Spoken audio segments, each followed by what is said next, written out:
Mēs dodam vārdu mūsu nākamajiem runātājiem, kas tematiski turpina žanru, kas ir saistīts ne tik daudz varbūt ar militāro jomu, kaut gan. Tātad tas ir Jānis Ķiploks, Rīgas Tehniskās universitātes aizsardzības un militāro tehnoloģiju pētījuma centra vadītājs. Un droši vien, kā Ķiplokungs stāstā, te jau parādīsies kaut kādas references attiecībā uz to, ka Lielbritānija ir visvairāk video novērotā valsts pasaulē. Tas, cik lielā mērā valsts publiskā vara izvieto visdažādākos sensorus, lai iegūtu datus. Ķiplokungs noteikti pamudinās paskatīties drošības un aizsardzības tehnoloģiju virzienā arī savā stāstā. Ķiplokungs, lūdzu. Jā, es laikam sākušu tā nedaudz. No cita gala. Nevis no cita gala, bet es esmu pieredzis tā, ka mēs vispirms noskaidrojam tās lietas, kuras tos pamatjēdzienus, pamatterminus, to lauku, kurā mēs darbojamies. Un pirmais, ar ko mums vajadzētu sākt, jāsaprot, kas tad ir tās drošības un aizsardzība. Kas ir drošība, kas ir aizsardzība un kas ir apdraudējums. Drošība, tas mums ir stāvoklis, kurā mēs jūtamies labi. Un aizsardzība, tas ir pasākumu kopums, ko mēs veicam. Es atvainojos, kaut kā pārslēdzas. Jā, un aizsardzība, tas ir pasākumu kopums, kuru mēs veicam, lai šo drošības stāvokli sasniegtu. Vismaz tā, lai mēs justos komfortabli. Un tas, pret ko mēs cīnāmies, tie ir dažādi veidi apdraudējumi. Kas tad ir šis drošības garants mums? Šobrīd tā ir valsts. Valsts, tātad politiska organizācija, kas apvieno noteikti teritoriju, noteikti iedzīvotāju kopumu un pats galvenais suverēnu varu. Tātad varu, kuru mēs paši esam izvēlējušies un kuru lielākā vai mazākā mērā, bet katrs no mums atbalsta. Vismaz tas būtu tā normāli. Latvijas nacionālā drošība, tātad tā ir mūsu valsts mērķtiecīga rīcība, lai sasniegtu šo te apstākļu kopumu, kas ir nepieciešams ne tikai, lai mēs normāli dzīvotu, bet arī, lai mēs normāli varētu attīstīties. Tātad, lai netiktu kavētas kaut kādas mūsu intereses attīstības iespējas.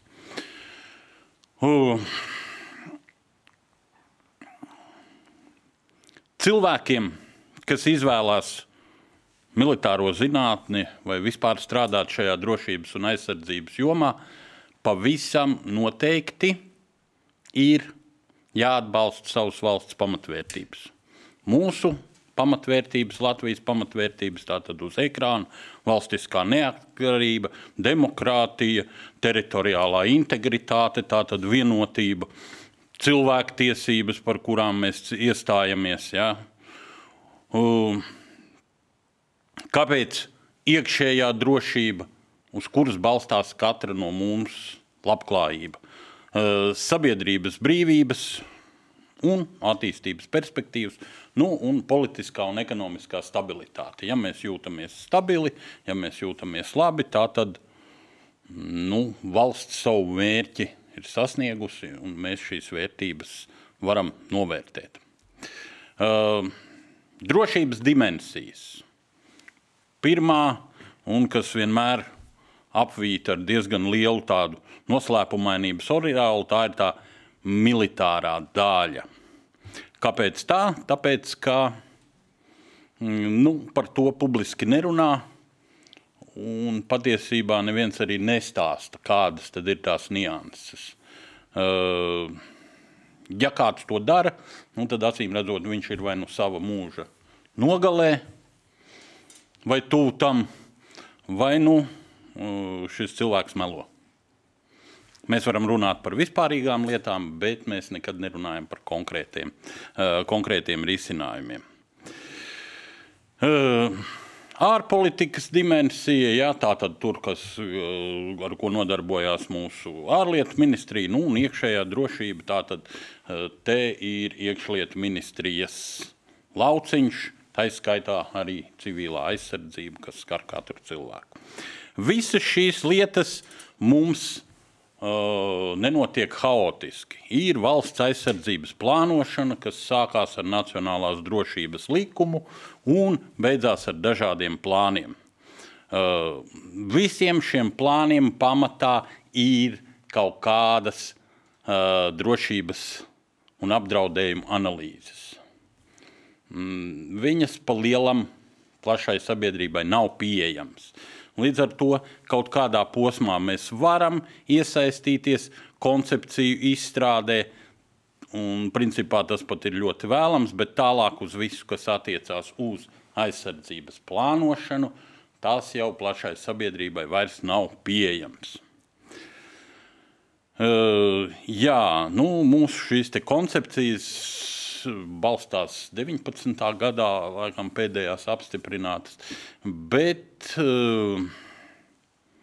viņas pašlaik vēl ir pietiekami aktuālas. Te ir pasākumi, kas tiek veikti, lai izzinātu tātad, lai veidot šo drošības koncepciju. Militārā apdraudējuma novēršana, ārvalstu izlūkošanas drošības dienestu radītie apdraudējumi, kas šobrīd ir ļoti aktuāli, kiberapdraudējumi. Pavisam nesen jau mūs te tas skāra, informatīvā telpa, pats par sevi, protams, iekšējā drošība, kas ir saistīta ar dažādām, pat zināmā mērā, kriminālām izpausmēm, kas viss tas nāk tam līdzi. Ja. Ekonomika, starptautiskais terorisms, arī tas mums vairāk vai mazāk ir aktuāls. Aizsardzības koncepcija, tas paredz to, uz kā tad balstās mūsu drošības garants. Tātad galvenais drošības garants no ārējiem draudiem mums ir nacionālie bruņotie spēki. Tālāk ir visaptveroša valsts aizsardzība, jēdziens nosacīti jauns, pašos pirmsākumos mums bija totālās aizsardzības princips, tad mēs paļāvāmies uz NATO, un tad NATO teica, ka ne, draugi mīļie, jums pašiem arī ir jāiesaistās pilnā mērā savā aizsardzībā. Un tad NATO mums nodrošina šo te kolektīvās aizsardzības principu. Tas bija milzīgs solis Latvijai uz priekšu, kad mēs kļuvām par šīs te alianses biedru. Mums ir tagad uz ko paļauties. Starptautiskā sadarbība, arī ar valstīm, kas nav gluži NATO. Visaptverošā valsts aizsardzība, katrs pats var apskatīties, cik tur ir sadaļas, kas tur ir paredzēts. Tagad par valsts aizsardzības sistēmu, uz ko tad mēs balstamies. Tie ir spēki, tā ir industrija un tā ir zinātne. Tātad ģenerālis Kārlis von Clausewitz jau savā darbā teica, kā lai vara stātos pret varu, viņa bruņojas ar zinātniskiem izgudrojumiem. Un tagad mēs esam nonākuši pie militārās zinātnes, kāda tā ir Latvijā. Kā pastāvīga zinātņu nozare tā radās, jeb tika nosaukta 2006. gada 6. jūnijā. Un šobrīd tā ir kļuvusi par sociālo zinātni. Ar nodalījumu, kur ir militārais nodrošinājums, tās ir lietas, kas ir saistītas ar visu to, kas ir nepieciešams karavīram uzvarai. Mans traktējums nedaudz atšķirās no oficiālā un ir nedaudz savādāks. Tātad militārā zinātne ir kompleksa zinātne, kurā ir vieta visām zinātņu nozarēm.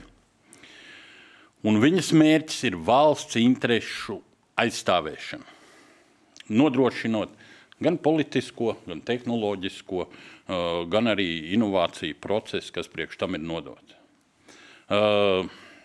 Viņa sastāv no 3 daļām. Tie ir militārie mērķi, militārie līdzekļi un militārās metodas. Grozat, kā jūs gribat, visas šīs te daļas savā starpā sadarbojās. Kas ir militārie mērķi? Tas ir tie rezultāti, kurus mēs, vai potenciālais pretinieks, vai vienalga kāds, vēlas sasniegt militāriem līdzekļiem. Militārie līdzekļi, tas ir tas, ko mēs izmantojam, lai šos mērķus sasniegtu. Un militārās metodes nosaka kārtību, kā mēs izmantojam līdzekļus, lai sasniegtu mērķus. Un tā tas viss veļās uz riņķi. Ja viena daļa mums iztrūks, tad otrai daļai rodās kaut kādas problēmas. Visi šie secinājumi strauji noveco, tāpēc definīcijas var mainīties, bet tā pamatdoma paliek. Mums ir nepieciešamas šīs 3 daļas, lai mēs varētu virzīties uz priekšu. Teodors von Karmans, cilvēks, kas principā bija NATO zinātņu un tehnoloģiju organizācijas pamatlicējs. Ko tad viņš teica? Zinātniskos rezultātus nevar efektīvi izmantot karavīri, kuri tos nesaprot. Un zinātnieki nevar dot rezultātus, kas būtu noderīgi kara darbībai, ja nav izpratnes pār operācijām, jeb par šo te kara darbību, citiem vārdiem sakot. Ko tas nozīmē? Mēs varam izgudrot ļoti progresīvas, ļoti gudras lietas, ja mums pretī nebūs atbilstoša sagatavotības un intelekts līmeņa cilvēks, viņš to nepratīs izmantot, viņš to nespēs novērtēt. Un otrs, ja mums būs prasīgi cilvēki, būs izgudrotāji, kas nesapratīs, kā notiek militārās darbības, tātad viņi nespēs neko radīt, kas ir tieši nepieciešams aizsardzībai. Viņi varēs strādāt savās nozarēs, viņi būs speciālisti, būs progresīvas lietas, bet viņi nesapratīs, kā notiek šis te militārais, kā to pareizi sauc tagad, militārā lēmuma pieņemšanas process. Tur ir savas nianses. Kādas metodas tad tiek izmantotas militārajā zinātnē? Pirmais un galvenais, tas ir literatūras, jeb šobrīd jau mēs sakam informācijas avotu analīzi. Militārā valodā to sauc par OSINT, Open Source Intelligence, atvērto kanālu, tātad informācijas izmantošana, izlūkošana. Līdz pat 70% šobrīd no visas izlūka informācijas tiek iegūt no atklātiem kanāliem, no televīzijas, radio un, protams, interneta. Datu analīze, tātad te jau daudz tika runāts, savā darbībā ļoti daudz datu tiek apkopoti, viņi ir jāanalizē gan no atklātiem avotiem, gan tiem, kas sakrājās dažādu darbību rezultātā, tā skaitā izlūkošanas rezultātā. Viņi ir jānovērtē, jāsaprot, ko viņi izsaka. Eksperimentālā pētniecība, pati aizraujošākā daļa, tātad mēs kaut ko radām, kaut kas brauc, kaut kas kustās, vai gluži otrādi datorā kaut kas notiek, ja? Tie ir tie jau praktiskie rezultāti. Un ļoti liela daļa no militārās zinātnes, tā ir reversā inženierija. Mēs saņemam kaut kādu iekārtu, nosacīti melno kasti, mums viņa ir jāatver un jāsaprot, kā viņa darbojās. Tas ir saistīts ar to, ka, mums vajag izstrādāt dažādus pretlīdzekļus. Ja. Militārā zinātnē ir tā īpatnība, ka tas, kas tiek radīts, pēc būtības nekādā veidā netiek aizsargāts ar patentiem. Ja. Mēs, protams, varam uzrakstīt patentu, un viss ir skaisti, un oficiālā līmenī tas tā būs. Bet ja tas ir nepieciešams mūsu aizsardzībai, ja tas ir nepieciešams valstiskā līmenī, tad mēs tik un tā to kasti taisīsim vaļā un skatīsimies, kas tad lācītim ir vēderā. Tā tas notiek visā pasaulē. Arī pie mums, kā saka, izņēmums nav. Galvenais ir tas, kādas ir spējas saprast, kas tur ir iekšā. Tāpēc visi militārie izstrādājumi, katrs ražotājs cenšas viņus pasargāt no šīs atvēršanas kastītes. Līdz pat tam, kad atverot kastīti, teiksim, zūd visa programmatūra. Tātad mūsdienu galvenie izaicinājumi militārajā sektorā. Ieroču un bruņtehnikas modernizācija. Jā, tātad redzam, ka līdzšinējie paraugi īsti vairs sevi neaiztaisno. Kiberdrošība pavisam nosacīta. Noteikti ir tas, kas ir ļoti liels izaicinājums šobrīd. Sistēma integrācija, tātad iekļaušana sistēmu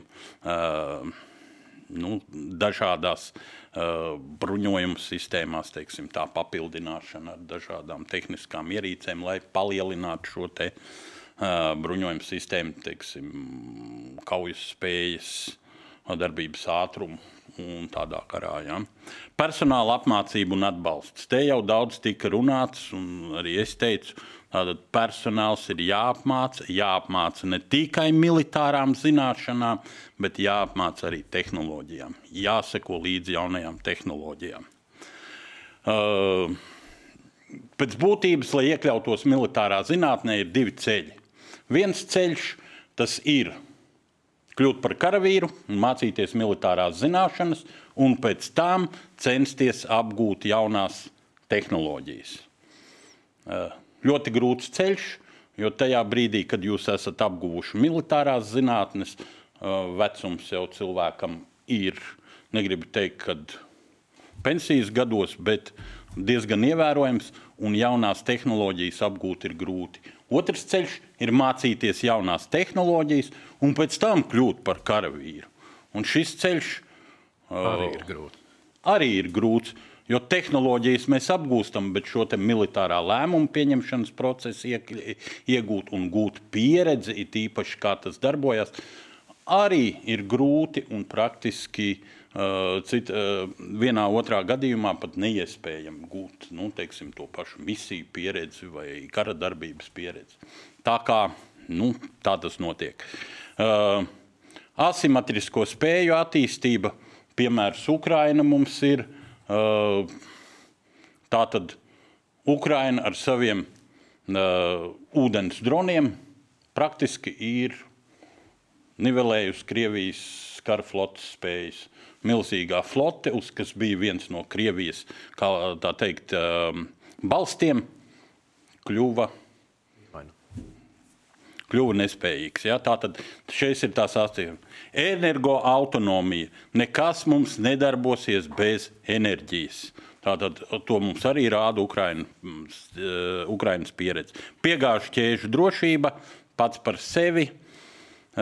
Jāsaprot, kas no kurienes nāk, un tā ir iespēja mums uz vietas kaut ko radīt.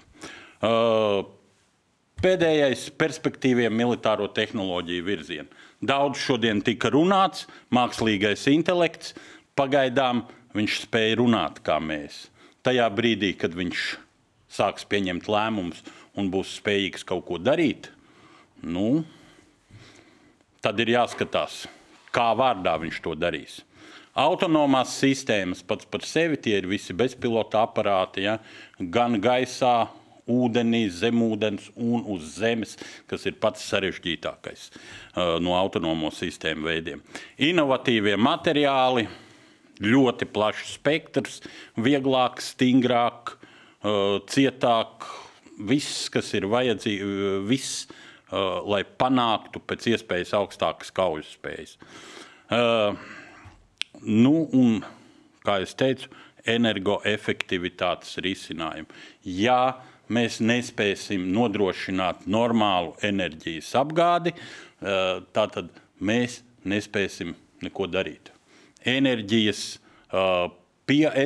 patēriņa pieaugums šobrīd iet pa eksponenti augšā, un kaut kur vienā brīdī mums būs vajadzīgs tik daudz enerģijas, ka mēs pat nespēsim pakustēties. Ja?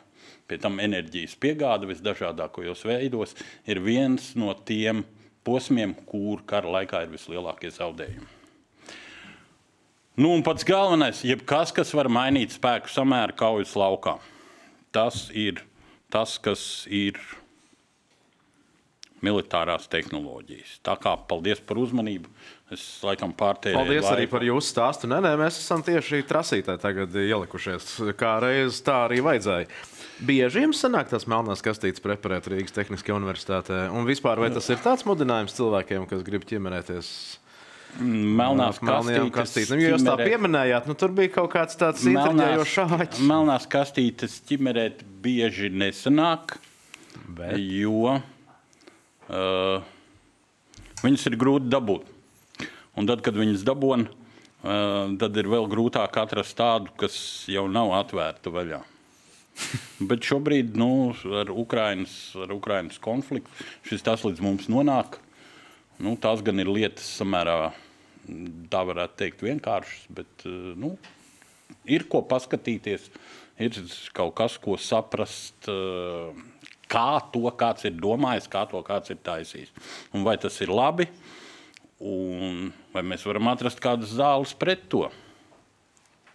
Paldies par jūsu stāstu. Man liekas, bija ļoti intriģējoši. Es domāju, gana daudziem jauniem cilvēkiem, kuri svārstās tajā izvēles koridorā starp kaut ko ļoti praktisku un savā ziņā arī teorētisku. Tā kā pa vidu, kā mums te teica, vai ne, ka mums bija radiācijas pētnieks ar arhitektūras ievirzi, bibliotekāra zinātniece ar ievirzi militārās medicīnas tehnoloģijās. Jā, es pat domāju, ka ļoti daudziem jauniem ļaudīm tieši militāro tehnoloģiju pētniecību un studijas šajā žanrā varētu būt ļoti laba atbilde viņu izaicinājumiem. Paldies, tas bija Juris Ķiploks. Paldies par jūsu stāstu arī šajā dienā.